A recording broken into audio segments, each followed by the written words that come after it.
Higher education institutions need to be successful, they need to be effective, and they need people who are flourishing.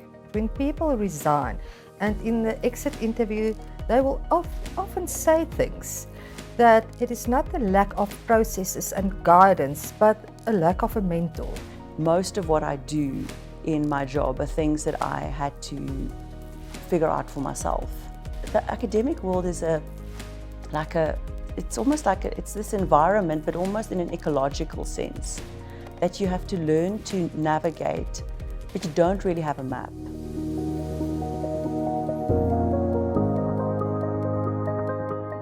We want to make sure that we provide equal opportunities for all academics to the benefits of mentorship. We thought, okay, let's go to campuses, talk to academics, junior academics, senior academics, and ask them, okay, but what is your experiences? Have you had mentorship at all? What was positive? What was negative? What are your needs? We know that academics will probably be more successful in their jobs, they will flourish if they value what they do. We also follow up on the value-driven approach by focusing on capabilities. In the short courses, we focus on the values of academics and the enablement and achievement of these values. So it's important then to understand these are my values, and if I'm achieving this or not, and how can my mentor then assist me in that to enable these values that I have or this work that I need to do. To give an example, it might be that I do value teaching and learning, and I do have the right resources to actually achieve and to do proper teaching with students, but for some reason I'm just not achieving. And I think that is then a very crucial point where I can go to a mentor and say, well, I've got these ambitions and I really value teaching and learning, but for some reason I'm not achieving it. I'm not doing proper work in that. Is this an enablement issue? Do I need to create a better enablement environment for me? Or is there something else that I need to work on to actually get this achievement? We also consulted with our colleagues at CTL for their expertise.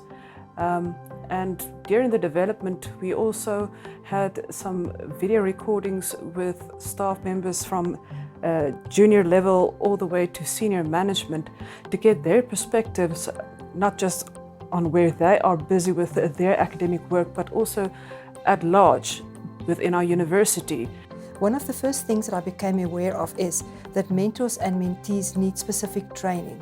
They need to understand what it is that they are going to do. They need to be equipped with certain skills and certain competencies, and they really need to understand how they will react and how they will engage in the mentorship program. They are very unsure. And to just start and say that this is a mentor and this is a mentee and you need to continue with the relationship now actually leaves them with that gap of not understanding how to act in that specific program or project. For the online courses specifically, I wanted to approach it from a specific learning design perspective. I wanted to take this material and make it as accessible as possible by, firstly, raising it to the forefront of the user's mind. So we really wanted to put that content front and center, so that's the first thing a user sees, a student sees when they're busy with the course. The learning ecosystem behind the product, the courses that we're offering, is a combination of an articulate software called Rise 360. Rise 360 is an instructional design platform that we can use to create websites that emphasize engagement and interaction and multimedia at the end of the day. That's the crux of that element in the learning ecosystem. But an ecosystem is made up of many, many parts. So we use Glide as a tool to feed back into Rise and vice versa. So these two speak to one another. So you'll use one and with the other at the same time. So they run parallel, adjacent to one another.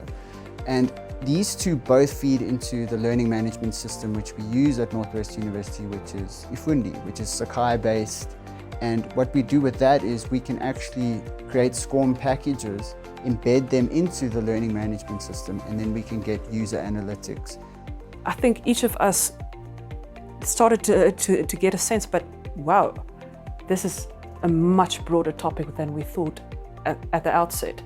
It's much more complex, and the contextual aspects makes it much more complex, whether it be within a particular school or faculty, a campus, our university's context, and then South Africa's higher education sector's specific contextual factors. I think when I entered it, and I had a completely different view of what the world of academia is and the academic work.